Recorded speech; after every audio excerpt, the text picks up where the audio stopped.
Yeah, I mean, obviously that was one of the few positives of that game. Obviously, it was obviously a tough one with a great opponent, but I thought that Brian did manage the game fairly well.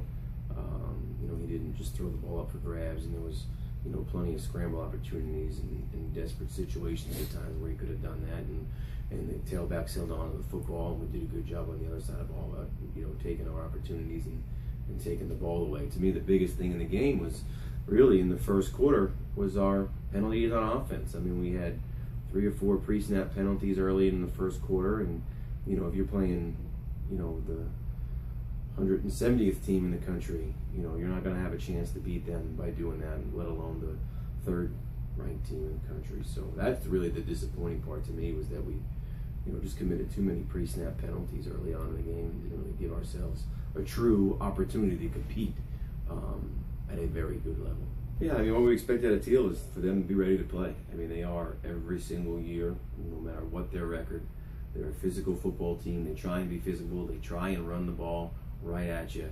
So we're expecting that and preparing that way and encouraging our guys to match their physical play. So we are, expect them to be ready. Since I've been here in this league, every single year, no matter what their record, they're ready to play, and they play hard, and they do the things that you need to win a football game. So, we just need to match their physical play and their intensity level, and we should be okay. We need to just stay in disciplined defense and stay in our gaps and contain the quarterback. Obviously, he got out a couple times. We just need to make sure that we're in our gap when we're supposed to be, whether it's in pass or in run, no matter which phase the game is, whether it's run or pass. I mean, if we're out of our gap in a run play, it's going to get out, and that was really our downfall a year ago when they beat us by 4 points. So, we just got to make sure that we're staying in our gap, both in run and pass, and be a disciplined defense. We have playmakers, we know that, but we need to be a more disciplined unit. Yeah, I mean, we just need to be physical and keep making plays. We talk about it all the time. We think we have a chance to be a pretty good defense. And then to be a great defense, you need to take the ball away. Otherwise, you're just going to be another defense.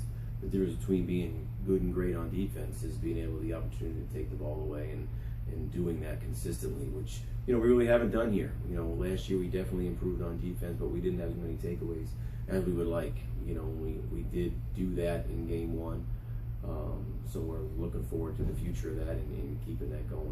Do a better job up front, more consistent, giving the quarterback some time to sit in the pocket and throw the football. We need to find those plays as well that are going to get the ball into our playmakers' hands pretty quickly. Discipline, 100% discipline. Play, stay in our gap, do your job. Don't have to make a play every single play. Let the guy next to you make that play. We need to stay in our gap and be physical in the run game. I mean, that's by far the number one thing. That's all we're talking about right now. Yeah, I mean, the whole front four is a good group, and we knew that going in.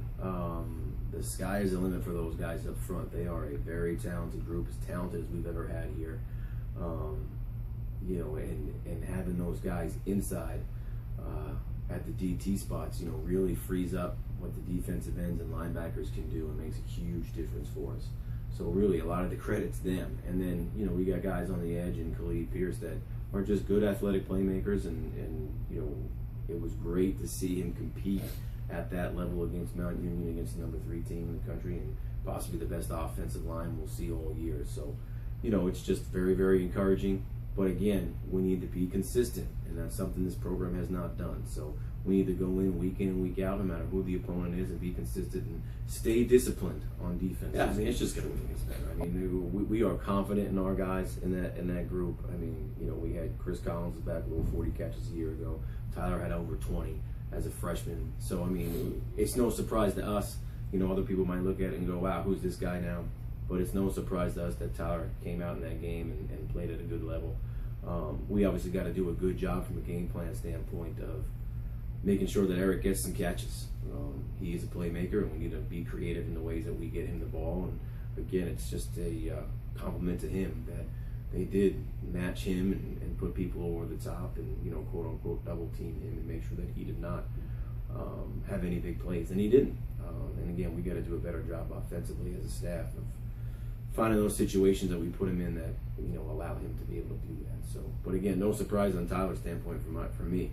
I mean, we know that he's a good player. We expect him to be the number 2/3 receiver between him and Chris. I mean, Eric's going to be our number 1 guy. Everybody knows that.